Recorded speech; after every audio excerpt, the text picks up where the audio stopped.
Hello बच्चों। आज मैं आपके लिए पंचतंत्र की एक कहानी लेकर आई हूँ जिसका नाम है मेढक और सांप। इस कहानी से आपको बहुत कुछ सीखने को मिलेगी।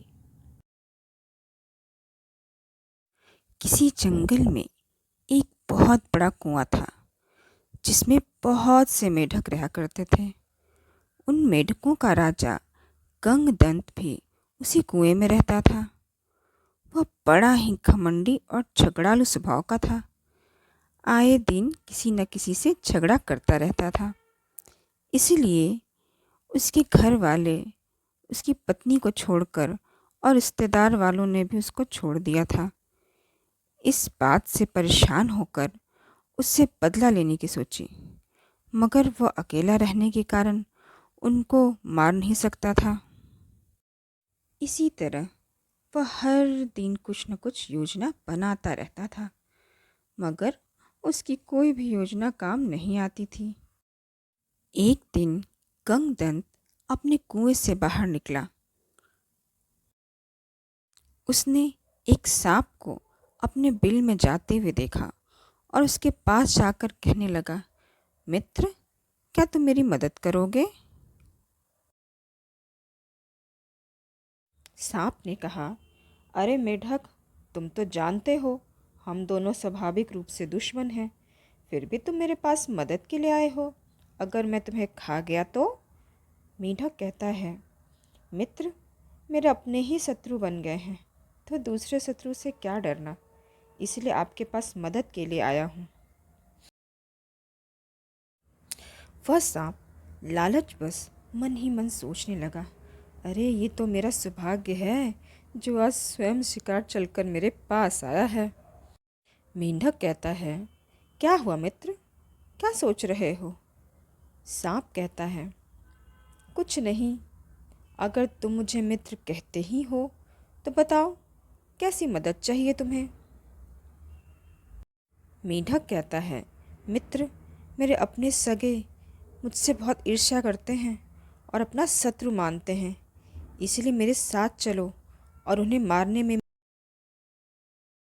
सांप कहता है, मगर मैं एक सांप हूँ, बिना पैर वाला हूँ, भला उस कुएं में कैसे जा सकता हूँ और पानी में से मेंढकों को कैसे खा सकता हूँ?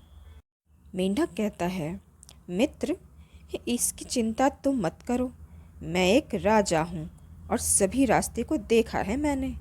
अंदर जाने के लिए एक खुफिया सुरंग है जिसमें तुम्हें ले जाऊंगा और उसके बगल में एक छोटा सा बिल है, वहीं पर तुम रहना और मैं जब तक ना कहूँ तुम बाहर नहीं निकलना।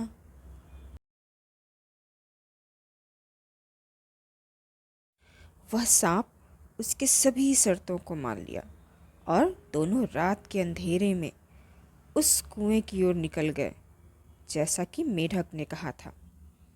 ठीक उसी प्रकार उस सुरंग के रास्ते से जाकर वह सांप उस बिल में जाकर छुप गया और दूसरे दिन मेढक ने अपने सारे दुश्मनों को उस सांप को बताया। वह सांप सभी मेढकों को एक हफ्ते के अंदर एक एक करके खाने लगा। गंगदंत के सारे दुश्मन अब खत्म हो गए। वह सांप वहाँ रहने वाले सभी मेढकों को धीरे धीरे करके खाने लगा। एक एक करके सारे मेढक उस कुएं से समाप्त हो गए। फिर सांप ने कहा, मित्र, और मेढक लाओ, मुझे अब रोज़ खाने की आदत हो गई है, नहीं मिला तो मुझे नींद नहीं आती है। अब वो गंगदत्त काफ़ी घबरा गया और कहने लगा कि अरे, मैंने यह क्या कर दिया, मुसीबत को अपने ही घर बुला ले आया, यह तो और मेढकों की मांग कर रहा है। वह सांप दोबारा से चिल्लाने लगा और कहा, क्या हुआ, अभी तक मेरा भोजन क्यों नहीं आया? वह मेढक आया और कहा, मित्र, मेरे सभी शत्रु तो समाप्त हो गए हैं और इस कुएं के सारे मेढक भी समाप्त हो गए हैं। अब और मेढक कहाँ से लाऊं? इसीलिए तुम यहाँ से चले जाओ। इस बात पे सांप गुस्सा हो जाता है और फुफकारते हुए कहता है, अरे मूर्ख, मैं भूखे पेट यहाँ से नहीं जा सकता, मुझे रोज़ खाने की आदत हो गई है। इसीलिए अगर तुम मेरे लिए मेढक नहीं लाओगे तो मैं एक दिन तुम्हें खा जाऊंगा। गंगदंत काफ़ी घबरा जाता है और मन ही मन सोचने लगता है कि यहाँ से भागने में ही भलाई है। अगर मैं यहाँ से नहीं भागा तो ये सांप मुझे खा जाएगा। और गंगदंत वहाँ से भाग निकलता है और कुछ देर के बाद वो उस कुएं के पास बैठकर सोचने लगता है कि मैं इस कुएं में वापस अब कभी नहीं जाऊंगा, नहीं तो यह सांप मुझे खा जाएगा। मैं भी कितना मूर्ख था जो इस पे भरोसा कर लिया।